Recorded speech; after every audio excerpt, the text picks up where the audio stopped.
Last time on the Plutopia News Network, attorney Scott McCullough spoke about the intricacies of privacy law. In this episode of 20 Minutes into the Future, Ars Technica's senior business editor Cyrus Farivar continues our overview of privacy in the digital age, discussing his new book, Habeas Data. Hello everyone, welcome to the monthly EFF-Austin meetup. So without further ado, I am going to introduce our very special guest all the way from California, Cyrus Farivar, senior business reporter for Ars Technica. So we are honored to host him on his current book tour for Habeas Data, which I will admit, full disclosure, I have not read it, but as he tells me, basically the last 50 years of privacy law in the U.S., an overview/survey. So without further ado, take it away. Thanks, man.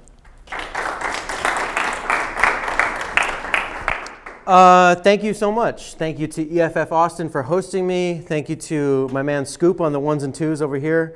Thank you to the nice folks over at Book People that are slinging some books so I don't have to carry them all across town and across the country.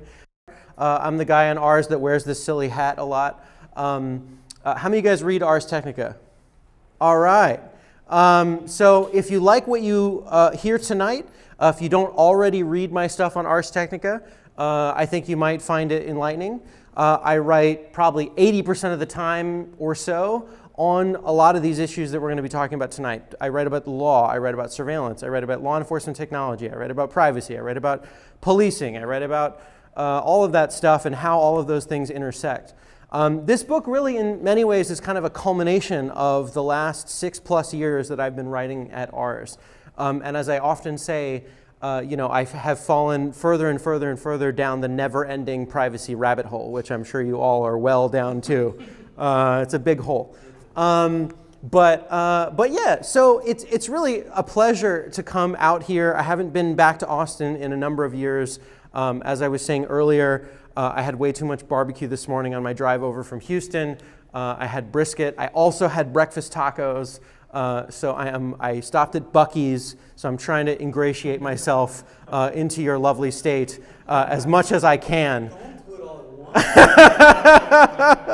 And so where I come from out in California, I would say, hey, what's up? How you guys doing? I'm going to do my best to translate that into Texan, which I think you guys say is, hey, y'all, how's it going? I think I got that right. I'm not sure. I've been practicing in the car. But I really do appreciate the opportunity to speak with you guys. So this book is about 50 years of surveillance law in America. And 50 years is kind of an interesting, anytime you're writing about history, the timelines, right, where you set the markers, is kind of arbitrary, right? Like, if you've studied American history, right, like, we talk about 1776 to the present, but of course there's a lot of stuff that was happening before 1776. So 50 years is kind of a convenient round number. It goes from 1967 to 2017. The first case is a case called Katz. So I write about 10 mostly Supreme Court cases that have had a big impact on privacy and surveillance in America. Katz is a really big one. I'll get to it in a moment.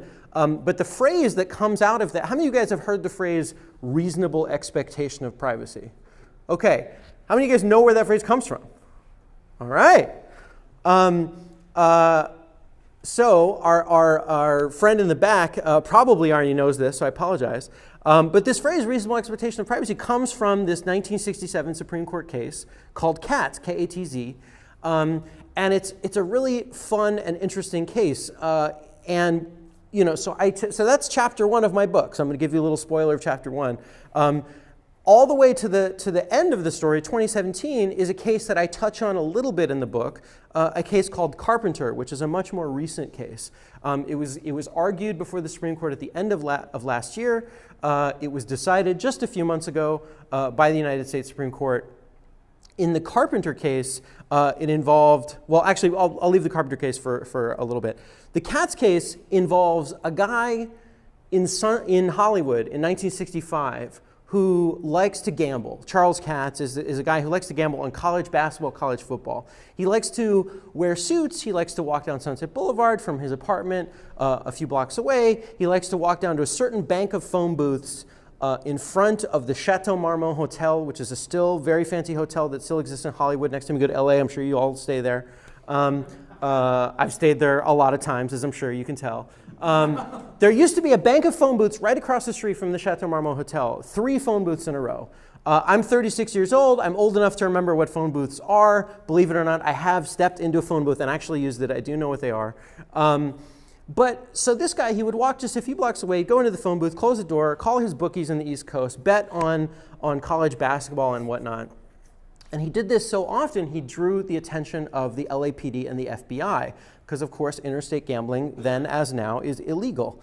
So the law enforcement agencies, they decided that in order to catch Mr. Katz, what they were going to do was they were going to put recording devices on top of the phone booths. And they did not bother to go to a judge and try to get a warrant to do this. They just thought, well, we're going to just go put up the recording devices. And this is 1960s technology we're talking about. And a lot of, if you guys have ever looked at court documents, and I should say up front, I'm not a lawyer. I may get the legal questions wrong, so if there are lawyers in the house, feel free to correct me. I'm an extremely amateur law student. The only time I've been to law school is when they're foolish enough to invite me to come talk to them. So I have spent a lot of time digging through some of these court documents, pulling documents from the archives, asking inane questions of very patient lawyers and law professors. So in a lot of these court documents, as if you've ever looked at one, you know, they often don't come with a lot of pictures, right? So in 1965, Charles Katz, we don't know precisely what kind of recording device they were, but I would imagine they're probably one of these, right, big honkin', like reel-to-reel things right up there. Imagine somebody had to climb up, put up this reel, 2 reels, right, to record, right? They're probably on 2 different spools, and then there's a microphone on the top of these phone booths, and there's in fact 2. So what the law enforcement decided to do, there's a bank of 3 phone booths. They want to catch them in the act. So they, I guess, I don't know if they didn't have the budget for 3 microphones. For some reason, they decided that they're going to put a piece of paper on one of the phone booths that says out of order. So which it wasn't. So he has to go to the middle one or the left one. And so that's what he does. So they put up these things. They have a team of agents around Sunset Boulevard. They're radioing to one another. They see him walking down the street. They're like, okay, he's coming. So they have guys, scampering up while he's just approaching, hit record, scamper down, run and hide away, and that's what they're doing. And they do this for 6 days. They're capturing this guy, making his bets on his college basketball games. And over time, and one of the big reasons why the LAPD and the FBI is so interested in this is because going after vice crimes, right, gambling, is a way to counteract corruption within particularly the LAPD. And in fact, one of the police officers, one of the LAPD officers that was involved, a guy named Joseph Gunn, had just prior to this case was involved in essentially snitching on his own partner, who it turned out was part of a whole corruption ring within the LAPD. So this was like a big thing. So they had this idea that if we go after, gambling, other kinds of vice, that we're going to root out corruption and we're going to be, upstanding law enforcement. Okay, cool. So that's what they're doing. That's who they're going after. So they get this whole recording setup situated. They have these dudes, climbing up the pole. Do this for 6 days, get him on tape, making his bets. So the one day comes and they come and they arrest him at the phone booth. He doesn't resist. He's wearing a suit. I spoke with Joseph Gunn, this previous police officer who's now long retired from the LAPD. He told me that Charles Katz did not resist. He was very polite. You wouldn't have known. He didn't seem out of place at all in that type of environment. He would go during daylight hours, calling the East Coast, making these bets. They walked him the few blocks to his apartment. They had a warrant to search the apartment. And they found rolls of quarters, betting materials, all kinds of sports magazines, other things like that would suggest that he was involved in gambling. Charles Katz, who's long passed away now, was a handicapper. So he studied sporting events and he kind of came up with the odds and he was making bets on those odds. He was not a bookie, right? So he was calling bookies to make his bets. And that is the beginning of this weird phrase, reasonable expectation of privacy. It's from this guy on this particular stretch of Sunset Boulevard in Hollywood, betting on college basketball, right? A lot of these cases, these ideas that we have about that, and a lot of them have these funny, sometimes impenetrable legal phrases like a reasonable expectation of privacy. We can talk a little bit later about the third-party doctrine, the border doctrine. There's some of these kind of legal phrases that I think for many of us who are not lawyers, who are not trained in this area of the law, it's not always clear what those phrases mean or where they come from or how we deal with them in our modern situation. So with Katz, when he's walked down to his apartment, they searched his apartment, they found all this stuff. So he gets prosecuted federally in Los Angeles. Again, for those of you who are not lawyers, this was new to me when I was first learning about the legal system. You may know, right? So in our federal court system, we have district court. You guys have a district court here in Austin. We have a district court where I live in Oakland, California. And then above that, we have the federal appellate courts, right? So I think here, I believe you guys are in the 5th Circuit over in New Orleans. Down the road where I live, you have the 9th Circuit in San Francisco, which covers basically all of the West Coast. You guys have the southeast, central, southeast kind of area, right? So you have the appellate court, and then of course you have the Supreme Court after that. And then state courts are a whole different ballgame. So in the case of Charles Katz, right, so he was prosecuted federally in Los Angeles federal court for gambling. And his lawyer, a guy, basically made the argument that the initial placement of the microphone on top of the phone booth was a violation of the Fourth Amendment. And it's important to remember the Fourth Amendment, as I'm sure you all well know, right, protects us, the citizens, against the big, scary capital G government against unreasonable searches and seizures. And I think for me at least, when I was doing research for this book, I did not fully appreciate what the kind of lawyerly definitions of what those words mean, right? If you have ever had an interaction with a police officer, you get pulled over at a traffic stop, or the cop thinks you're speeding or whatever, and they say, "Hey, can I check your trunk?" And you say, "Yeah." What's that? Right. Our lawyer friend would tell you to say no. Right, but so I think a lot of people their instinct might be, "Oh, I want to be helpful. I'm going to say yes. I'm going to consent." That's what you're doing, right? You're saying yes. So when the police officer says, "Can I search your trunk?" and if you say yes, if you don't take the advice of our counsel in the back, or our other counsel in the back, and you say no, if you say yes, right, you've consented to the search. That is what the law would understand as being a reasonable search. The Fourth Amendment does not protect us against reasonable searches. It protects us against unreasonable searches.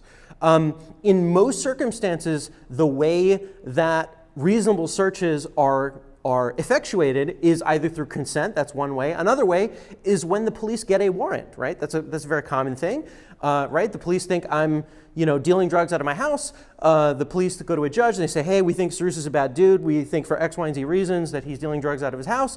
Please, Madam Judge, Mr. Judge, please sign off on this so that we can go kick in his door and rifle through his stuff."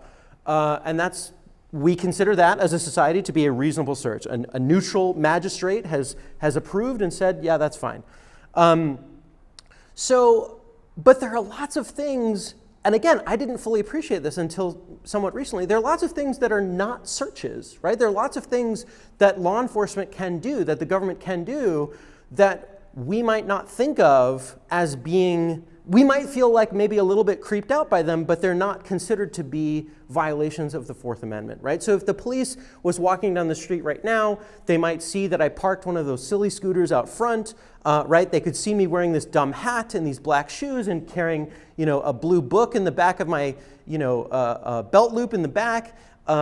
They could write down and capture all kinds of information about me. They could take pictures of me, they could take video of me, they could maybe run a facial recognition scan on me. They could do all kinds of things, not a search. Doesn't implicate the Fourth Amendment at all, right? So we have this, the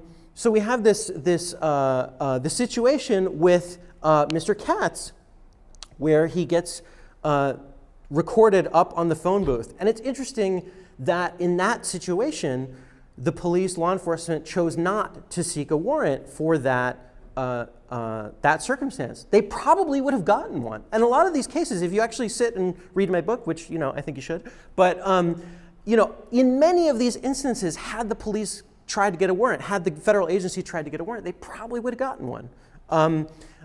In many cases, these guys were doing the thing that the government said that they were doing.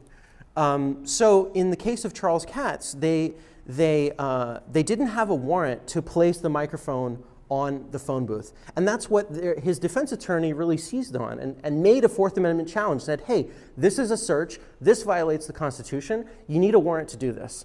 And the government said, hang on a second, this isn't a search, we didn't violate the Fourth Amendment, and here's why, they said.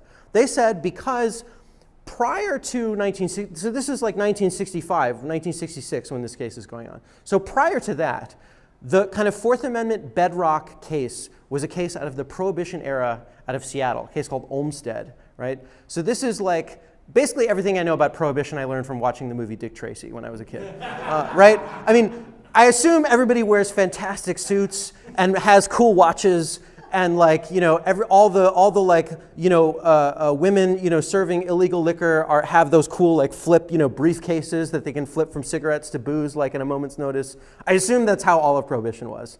And so in Olmstead is this great case. It's 1920s Prohibition Seattle. Roy Olmstead is a former Seattle police officer turned bootlegger because I guess, being a police officer didn't pay enough. So he decided he was going to be a bootlegger.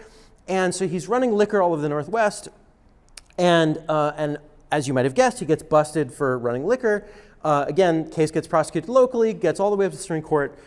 And the police, the federal government wiretaps him. And this is 1920s era wiretap, right? So this is almost 100 years ago. They wiretap him. They capture his voice traveling over the wire, over his telephone wire, from his house to the like telephone, main, PBX, right? I was about to say Ma Bell, but in 1920s probably Grandma Bell. I don't know, but so like right. So they're capturing his voice over the line. Eventually, case reaches the Supreme Court, and again they challenge. They say this is a violation of the Fourth Amendment. You need a warrant to capture his voice. Chief Justice William Howard Taft, and fun legal pub trivia fact. Chief Justice Taft was the only president and Supreme Court justice, so that works for pub trivia. Later, right? He's like the big dude who got stuck in a bathtub, right? Same guy. Fun, good mustache, I assume. So Chief Justice Taft writes the majority opinion, and he says this was fine. This was totally okay to wiretap Roy Olmstead, the bootlegger. And the reason is, he said, there was no searching, there was no seizure, right? And those are the words that are in the Fourth Amendment. And so the idea that the Supreme Court seemed to be ascribing to at that time was that we should take a very tangible understanding of what the Fourth Amendment means. We should think about the Fourth Amendment in terms of the physical trespass, right? So like, there was no searching, there was no seizure, right? The government did not cross Mr. Olmstead's hit the line of his property. What did they do? They heard sound on a wire. It's very like ethereal, right? But we would almost laugh at that today, right? Now, if you think, of course, like listening to somebody's phone calls, listening to somebody's voice feels very invasive to us. But at that time, in the mid-1920s, they thought, nope, you haven't crossed the threshold, you haven't crossed onto his property, you didn't kick in his door, you didn't rifle through his drawers, you didn't, upturn his bed or whatever, it's fine, right? That's what Chief Justice Taft was saying, and the majority of the court was saying. So that was the standard that they were operating under in 1965, which feels very weird, I think, to a lot of us, right? I don't know about you, but like I love The Wire, right? So we all know like The Wire, like you it's like a big deal to go get a wiretap. And I've learned from my fun lawyer friends that actually going through the process of getting a wiretap, right? So we all know that like getting a regular warrant, regular search warrant, requires a showing of probable cause, right? So for the police to come kick the door in my house, they have to, they have this affidavit and says like, well, there's probable cause to believe that Cyrus is a really bad dude and he, is dealing drugs all over town, whatever. Lawyers often I've heard many lawyers refer to wiretap applications as super warrants, because the showing to get a wiretap is an even higher threshold than a regular warrant. And the reason is that in order to get a warrant, you have to show probable cause of a crime. That's a good standard, right? To get a wiretap, you have to show that all other types of surveillance have failed. So, and by all other types of surveillance, I mean like, watching somebody through binoculars, infiltrating the gang, writing down notes, taking sketches, doing literally every other thing that you can conceive of doing, has failed, would fail, or would be too dangerous to undertake. Then and only then are you allowed to get a wiretap. It's a big deal to get a wiretap today, both under federal law and state law. And again, if you watch the documentary The Wire, you would know this, right? So when they go and they put the recorder, the physical, again, probably reel-to-reel things on the top of the phone booth, 1965 Sunset Boulevard, that's the legal opinion that they're operating under, is this Olmsted bootlegger 40 years earlier scenario, right? They're saying, look, we haven't trespassed, we're putting it on top, we're close, but we're not inside. We're not even going to bother with the wiretap. We're just going to put the microphone right up to the line. We're not going to trespass into the airspace of the phone booth, and we're just going to turn on our recorders and record him. That was the assumption that the government was operating under at that time, right? And a lot of these cases are like that, where you have somebody who's an FBI agent, a DEA agent, a local policeman, National Guard, whatever, right? And they're trying to figure out where the boundary is, and they're trying to push it a lot of time. And I would like to believe, you may have different feelings about law enforcement, I would like to believe that 9 times out of 10, they're trying to do their job in the best way that they can.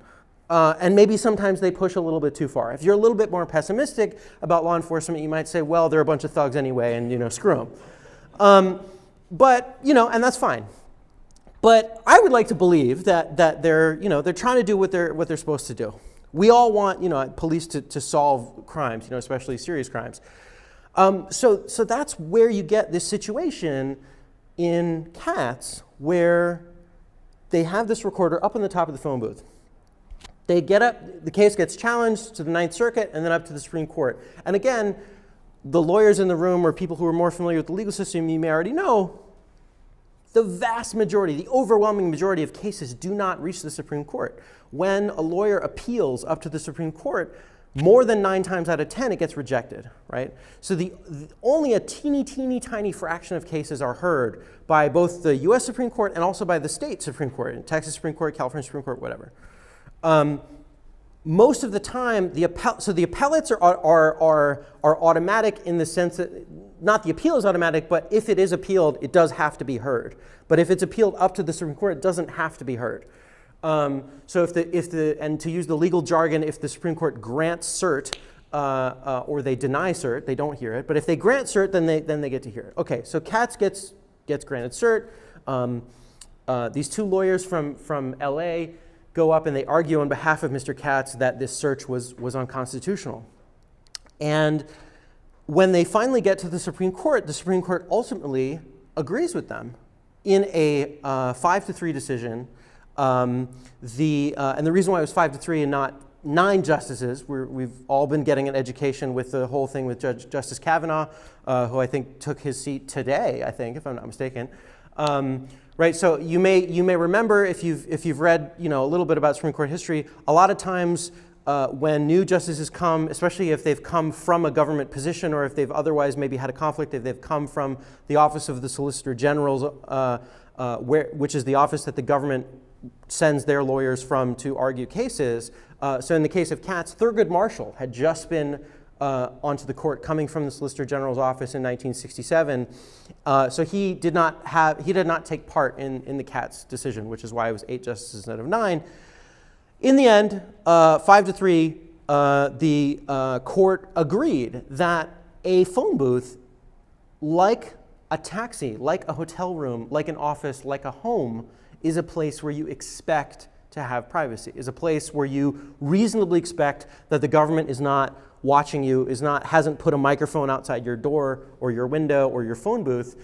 And if they do want to do that, they need to get a warrant in order to take those extra steps. So this is kind of interesting because in although we kind of maybe feel like, or a lot of us feel like, I assume probably most of you in this room probably feel like that we have a right to privacy, we have a privacy interest. The word privacy doesn't appear in our founding documents. If you read the Bill of Rights, if you read the Constitution, I haven't read all the Federalist Papers, but the ones I have read, it doesn't appear. Declaration of Independence, it's not in there. We don't have an affirmative right to privacy. I'll admit I have not read the Texas Constitution, but in our state constitution in California since the 1970s, we do have an affirmative right to privacy. Article 1, Section 1 of the absurdly long California Constitution. And I think something like 10 or so states have an affirmative right to privacy. But of course, that only applies with citizens against our state government, right? It says nothing about our relationship with the federal government. So in 1967, when the Supreme Court comes out with this phrase, this idea of this reasonable expectation of privacy, that's why this book begins here. That's why this book begins 50 years ago, because it is this idea that we are still living with the ramifications of today. We're still, as a society, trying to figure out what does that mean? What does reasonable mean? What does expecting privacy mean? What does it mean when, it's one thing to be recorded in a phone booth in one place in a specific period of time, but maybe it means something different when you have technologies that can do all kinds of almost fantastical things that we live with, right? We now live in a world where there are license plate readers, I assume here in Austin, certainly where I live in Oakland, right? Machines that can capture at incredibly high speed people's license plates as they drive down the street. We are soon to live in a world where our law enforcement agencies have common facial recognition capabilities. This is already in use in the UK, in China, in some other places. It's being tested, I think, a little bit here. I'm not aware of any American police department that's deployed this on a city scale. But I imagine it could happen tomorrow, right? If the Oakland Police Department or the Austin Police Department tomorrow announced that they had that capability, that would not surprise me in any way. Probably not you either. The rumor mill is that Amazon is working on a prototype system for law enforcement. Well, Amazon is working on a program called Recognition, which I have written about, and EFF San Francisco did a whole study where they ran some facial recognition data against profile pictures of members of Congress and compared them against a database of faces of people that had been arrested, mugshots, right? And according to this little test that they ran, there was a match of a number of sitting members of Congress who obviously have not been arrested, including Georgia Congressman John Lewis, who actually has been arrested, but from decades ago, but that's a whole different thing. But anyway, so with cats, right, we get this phrase, reasonable expectation of privacy, and we're trying to figure out, the courts have been trying to figure out how that sort of plays out in our, kind of modern context. And we get to weird kind of situations where we're trying to figure out, do you have a reasonable expectation of privacy in this or that? One of the cases that I write about is a case called Smith versus Maryland, which is a 1970s era case where that basically involves a woman who gets mugged on her doorstep at midnight in Baltimore. And when she does this, this guy, Michael Smith, because he's such a gentleman, decides that not only is he going to mug this woman at her house in the middle of the night, he's also, over the next couple of days, going to make harassing phone calls to her. He's going to freak her out and call from payphones and from his own home to just be obnoxious and terrible. And so at one point, he even calls her from a nearby payphone and he tells her to step outside of her house. She does, and he drives by in his car to just show her that he knows where she lives and to just scare the daylights out of her. This guy was a real gentleman. So the police, in investigating this, they are able to obtain his call records. They're able to use something called a pen register, which is effectively a call log, right? The metadata of calls, who called who and when. So through this, they're able to obtain 3 days worth of call records to show that, yes, he called this woman from his home on this particular day at this particular time. And again, this case eventually reaches the Supreme Court. And this is the case that creates, I mentioned this earlier, this really bizarre phrase known as the third-party doctrine, that you don't have a reasonable expectation of privacy in records that you give up to a third party. So in this case, the third party is the Chesapeake whatever telecom company, the phone company that was involved, right? So Michael Smith, he used a phone company to call this lady. The third party in this equation is the phone company. So but through the act of making a phone call via a third party, I don't know how he'd make a phone call without using that, but whatever, he gave up his privacy interest in the fact that he made the call to that phone company. And so that phone company could then turn around and give those records to the government. And this is this legal doctrine, this legal theory that we now have, that is now good law, that the Supreme Court recognizes, that courts recognize as the third-party doctrine, that when you give up your bank records, your call records to a company, that is basically tough luck, right? The government can get it pretty easily. This was at issue, this notion, this third-party doctrine was at issue in the Edward Snowden revelations. You guys are probably familiar with the Section 215 metadata program that Edward Snowden exposed, right? This is this whole NSA metadata program that affected all of us from 2001 to 2015, collecting all metadata on all Americans for years and years and years and years. That program exists today, although in a different form. The NSA doesn't collect it directly. They just have to go to the companies to get it. It's more or less the same. It's just in a different place. So with the metadata program, the legal underpinning of this program is the third-party doctrine, is because a guy in Baltimore in the 70s mugged a lady on her doorstep. Seriously. They said, the judge in the FISA court, in the Foreign Intelligence Surveillance Court, said, if it's true that this guy, Michael Smith, doesn't have a privacy interest in his call records, if it's true that the government can get 3 days of call records in this instance, then it's also, if there's no privacy interest, if he doesn't have a reasonable expectation of privacy in those call records, then it's also true that nobody has any privacy interest in any of their call records. So, no problem, the government can obtain all of it forever. That's the logic. You may disagree with it, but that's what the courts have upheld, right? So it's really, and this is what I find fascinating about doing this kind of research, is to kind of trace the genealogy of these things and to dig into these stories and to try to understand the kind of the human scale, right? What was the inciting thing that happened, right? What was it like in this place at this time? What kind of technology was used? What were the people doing? How did they work? How did they operate? What were their motivations? And so these are the stories that I'm trying to tell in this book, is to try to illustrate how these things all went down. Another idea, or another case that I also wanted to touch on and just read a very short bit about, is a case out of Washington, D.C. Called Jones versus United States. This is a guy by the name of Antoine Jones. Antoine Jones, in the mid-2000s, was running a nightclub called Levels in Washington, D.C., in the northern part of the city.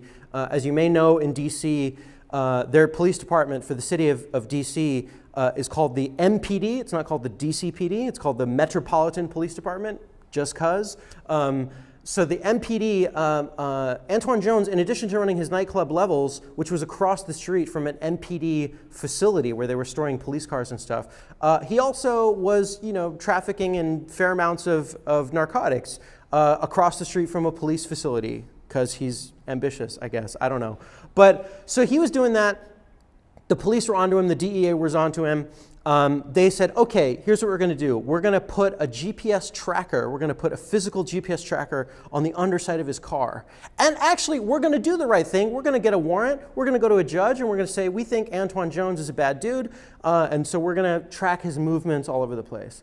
And they did get a warrant, but it was applied in the wrong place. It was applied in Maryland and not in the District of Columbia. They had a warrant for one district and they applied it in a different place, and also it had expired when they did it. So legally speaking, it was the same thing as not having a warrant at all.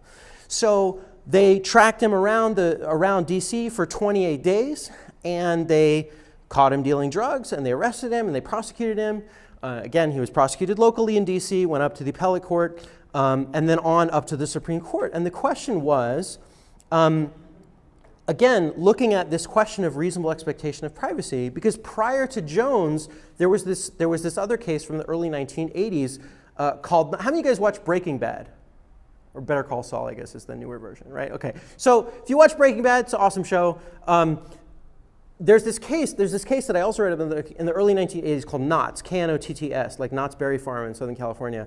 Knott's is basically Breaking Bad in Minnesota in the 1970s, right? There's a bunch of like dudes making meth. There's like a Walter White chemist type character. There's like a Gus Fring smart distributor type character. They're making meth together in Minnesota in the mid 1970s. And eventually they decide that one of the things that they're going to do is they're going to buy chloroform, because I guess you need chloroform to make meth.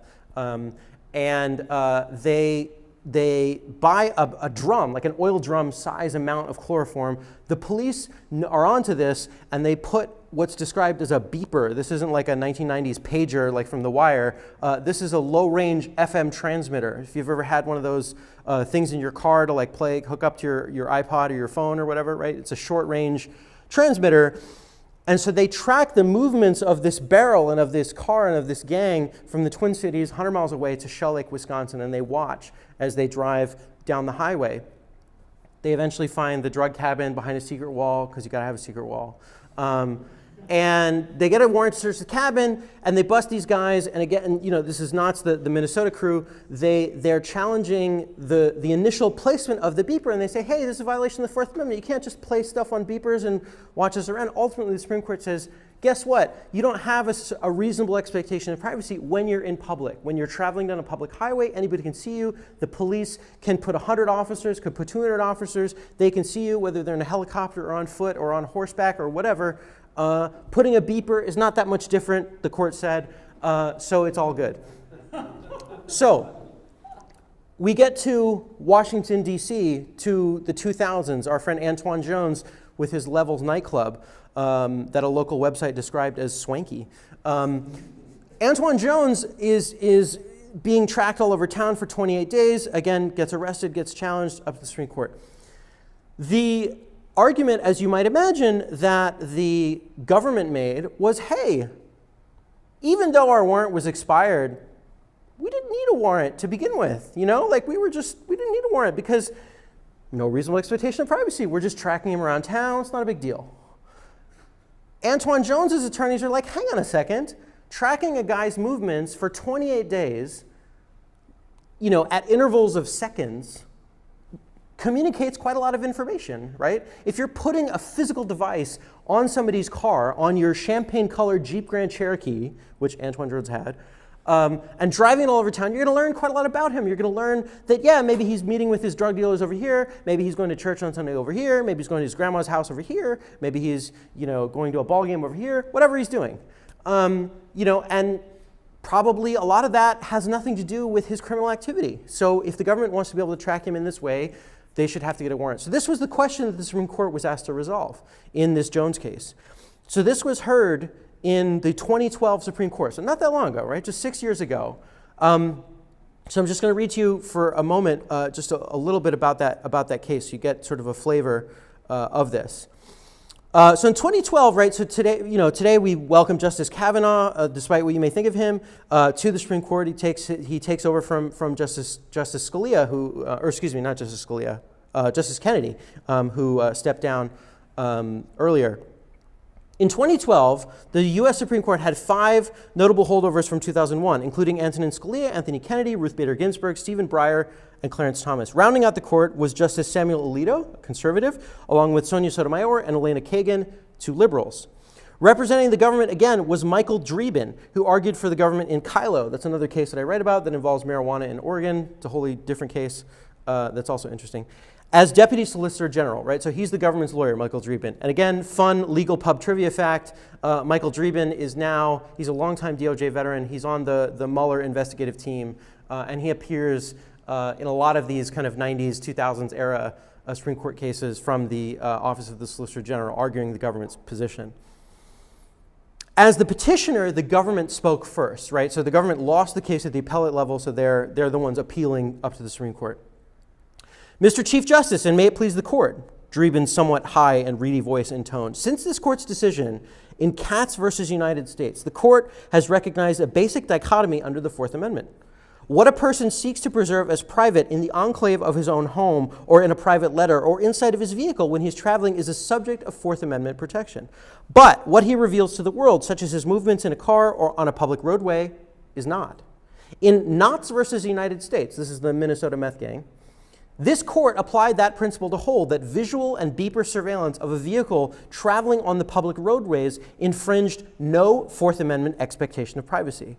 And then Chief Justice Roberts jumped right in. Knotts, though, seems to me like much more traditional surveillance, he said. You're following the car and the beeper just helps you follow it from a slightly greater distance. That was 30 years ago. The technology is very different, and you get a lot more information from the GPS surveillance than you do from following a beeper, right? This beeper, of course, is just giving off a little location. It's not even, this is like proto-GPS, right? This is just giving off a little signal. You imagine in the 1970s what technology these police officers had in their car. They probably had a screen that was probably this big. It was probably green and black. It was probably like a radar kind of just going beep, beep. Like that's probably all it was doing, right? Dreeben acknowledged that while the technology was different in Knotts, police lost track of the car as it was driving from Minnesota to Wisconsin for a full hour. Quote, they were only able to discover it by having a beeper receiver in a helicopter that detected the beeps from the radio transmitter in the can of chloroform, he replied. But that's a good example of the change in technology, Roberts retorted. That's a lot of work to follow the car. They've got to listen to the beeper. When they lose it, they have to call in the helicopter. Here, this is Jones he's talking about, the GPS, right, in Washington. Here, they just sit back in the station and they push a button. And whenever they want to find out where the car is, they just look at data from a month and they find out everywhere it's been in the past month. That seems to me to be dramatically different. Eventually, Justice Scalia chimed in, noting his displeasure with the entire cat's reasonable expectation of privacy notion. That's a whole different story. And focused on the physical trespass of the GPS device on Jones's car. Remember, what they did was they took a device not much bigger than a phone and they just slapped it on the underside of his car. That's what they did. Not long after, Chief Justice Roberts stunned the court with a key question. Do you think there would also not be a search if you put a GPS device on all of our cars, monitored our movements for a month? He asked Dreeben. Do you think you're entitled to do that under your theory? The justices of this court? Yes. Under our theory and under this court's cases, the justices of this court, when driving on public roadways, have no greater expectation. So your answer is yes. You could decide tomorrow that you want to put a GPS device under every one of our cars, follow us for a month, no problem under the Constitution? Well, equally, Mr. Chief Justice, if the FBI wanted to, it could put its team of surveillance agents around the clock on any individual and follow that individual's movements as they went around on public streets, and they would thereby gather. And then Stephen LaCar, Antoine Jones's lawyer, sitting at the counsel table, was stunned. He said to himself, that's it. We've won. After some more repartee, Justice Sotomayor stepped in with this inquiry to Michael Dreeben. Tell me, what is the difference between this and a general warrant? What motivated the Fourth Amendment historically was the disapproval, the outrage that our founding fathers experienced with general warrants that permitted police indiscriminately to investigate on the basis of suspicion, just on the basis of suspicion, not probable cause, and to invade every possession that the individual had in search of a crime. How is this different? Dreeben didn't have much of an answer other than to say that the observations of movements in public did not constitute a search. When it was LaCar's turn, Antoine Jones's lawyer, he initially focused not only on the search question, but on the seizure. Jones's car was temporarily seized in order to place the physical GPS device on it. By focusing on the trespass, he was directly talking to Justice Scalia and perhaps also to Justices Thomas and Alito. And after some back and forth between LaCar, Alito, Roberts, and Scalia, the outspoken conservative justice finally cut through the chatter. Alito, you do not give anybody permission to have your car carry a tracking device. LaCar, by his own admission, was a bit nervous until he regained his footing when Scalia asked why the GPS tracker was unreasonable if a police department could unquestionably post dozens of officers along his route. This is the same argument that they made in Knotts, that the police can just as well put hundreds of officers on the road. This was the moment where LaCar really drove to the heart of the matter, that a GPS device was a, quote, complete robotic substitute for human law enforcement. A GPS in your car, or anybody's car, is like, without a warrant, is like it makes you unable to get rid of an uninvited stranger. Scalia pushed him, and he asked how a GPS was different than a police tail, where a human officer is following another car. A tail, if they want to commit the resources, that's fine. But what a GPS does, it allows the government to engage in unlimited surveillance through a machine robotically, LaCar concluded, almost rushing through the words. Nobody is even involved in monitoring it. The record in this case showed that many times the police officers just let the machine go. Some minutes later, Alito seemed to articulate a split between the Scalia wing, which focused on the trespass onto Jones's car, and the broader point that the warrantless surveillance of this magnitude was unconstitutional. So what you're concerned about is not this little thing that's put on your car, Alito said. It's not the invasion of your property interest. It's the monitoring that takes place. The monitoring makes it meaningful, Lekar said. Putting it on that enables them to. But to ask Justice Alito's question in a different way, Justice Kagan started to jump in. Suppose that the police could do this without ever committing the trespass. Suppose that in the future, all cars are going to have GPS tracking systems, and the police could essentially hack into such a system without committing the trespass. Would the constitutional issue we face today be any different? In the end, Lekar's proposed rule for law enforcement was simple. If you want to use GPS devices, get a warrant. Absent exigent circumstances or another recognized exception to the Fourth Amendment, because of their capacity to collect data that you couldn't realistically get, because of the vanishingly low cost, because of their pervasive nature, that you should get a warrant anytime. You must get a warrant anytime you're going to attach a GPS to a citizen's effect or to a citizen's person. Dreeben got a few more minutes at the end of the hour-long oral argument, and the case was submitted. It's crazy to me to read these words and to where Justice Kagan is saying, suppose in the future all cars are going to have GPS tracking systems. Guess what? Everybody has a GPS tracking system, right? A lot of cars now have GPS in them to begin with, but we all carry them with us today, right? That was 6 years ago. That sounds archaic now. And this is kind of the general point that I'm trying to make in this, is that as we now live in a world where this technology is advancing at such a pace, you guys are here, you guys work in this field, you're coming to EFF-Austin events, which is awesome. You know how, you read Ars Technica, thank you. You know all of these kinds of issues that are out there. You know what the capability of the technology is. And that's what I am really concerned about, and I think maybe some of you are too, that we're now outstripping the situations in which these laws or these precedents were written, right? We're now finding ourselves, even just from 6 years ago, in a situation where this technology is even more ubiquitous than it was not that long ago. One of the solutions that I propose at the end of this book, not to give you a spoiler for my own book, but at the end of the book, I talk about a model that I think could be really useful for different communities around this country. When I first started working on this book, I really thought that, that judges in general and the Supreme Court in particular, because it's mostly like older dudes, there's not a lot of ladies on the Supreme Court yet, unfortunately, they're out of touch, right? They don't read Ars Technica, they don't know what's going on, they don't work in IT, they don't have a tech background, they don't know what facial recognition or GPS trackers, any of this stuff is, they don't get it, right? They're just out of touch. That was sort of the attitude that I took when I first started this. And I realized we can't wait for the cases to get to the Supreme Court, if they get there at all, right? They're gonna take this case, the Jones case that I was just reading to you about, that took something like 8 years before the events happened, before it actually reached the Supreme Court. And again, 90+%. Yeah, sometimes it takes longer, right? But 9 times out of 10, more than 9 times out of 10, they don't get there at all, right? So I would say we can't wait for the Supreme Court to tell us where the limits are. We can't wait for our state Supreme Courts or even our appellate courts to tell us where the limits are.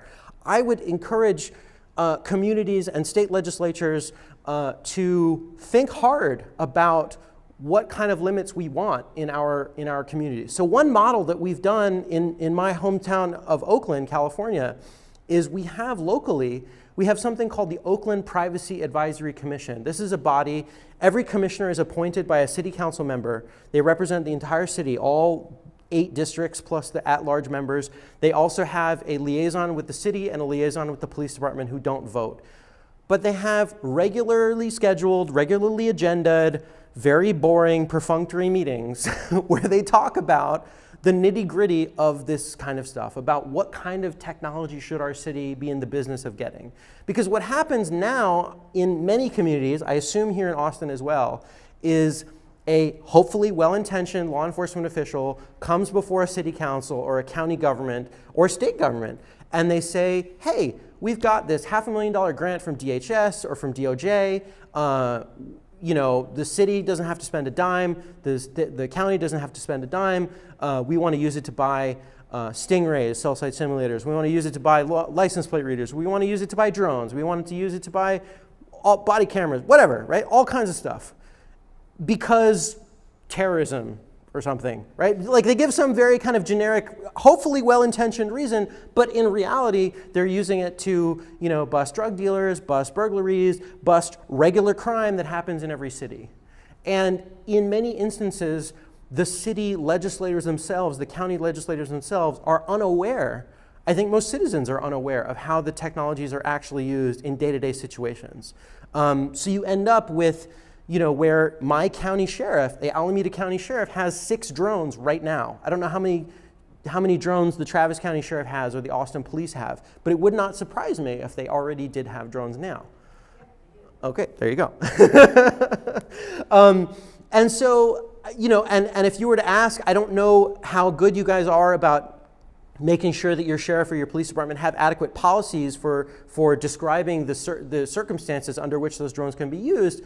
But in many cases, when these types of technologies are acquired, there often are not policies in place ahead of time before they acquire them, before they use them. So this is what the Oakland Privacy Advisory Commission tries to do, is they try to have thoughtful discussions with law enforcement in the room that are open to the public, where everybody can talk about and say, okay, we all want to solve violent crime. Oakland is a city of 400,000 people where sadly, on average, something like 80 people get murdered a year. I want, and I think just about everybody else in the city wants, the police to solve violent crimes. We want them to have the tools that they need to do that.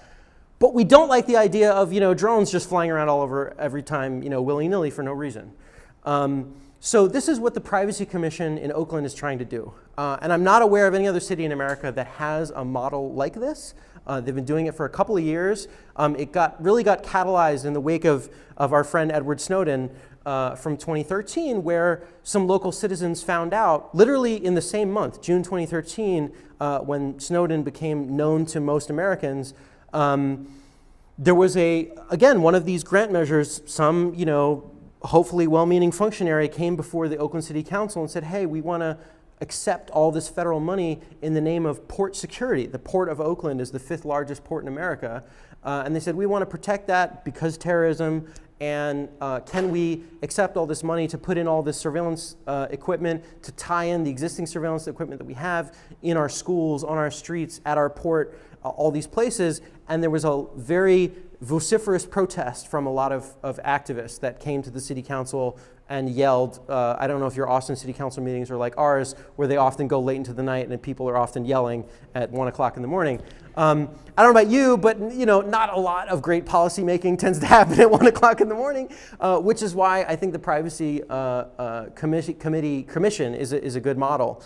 And I just wanted to mention, kind of what that actually looks like in practice, which is, one of my obsessions that I also read about in the book is license plate readers. I think some of you guys are familiar with this, right? These high-speed scanners that scan the plates.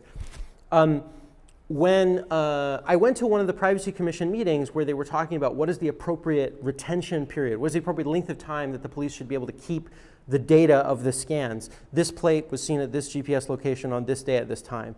How long is appropriate for them to keep that?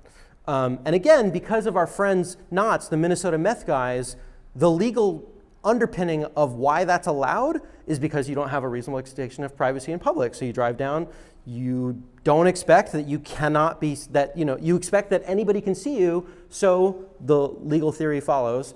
The police can use a machine to capture your car essentially anywhere. So at the time, just a couple of years ago, or currently, the Oakland Police Department has a retention policy of 6 months. So unless there's an ongoing investigation, they'll delete the data after 6 months. They're having a discussion with representatives from law enforcement about whether or not that's an appropriate length of time. Should it be shorter or longer, whatever. And the police liaison, who's a former police officer from another city in the Bay Area, but who's now a civilian employee of OPD, said, hey, if you live in Oakland, you know that nonviolent property crime is not really a big priority for us. We're very concerned about violent crime because we have a lot of murders and we have a lot of other serious crime that happens in the city. So if your house gets broken into and your TV gets stolen, we're sorry that that happened to you, but we probably won't even send an officer to your house. we'll probably just tell you to go to a website and fill out a thing online.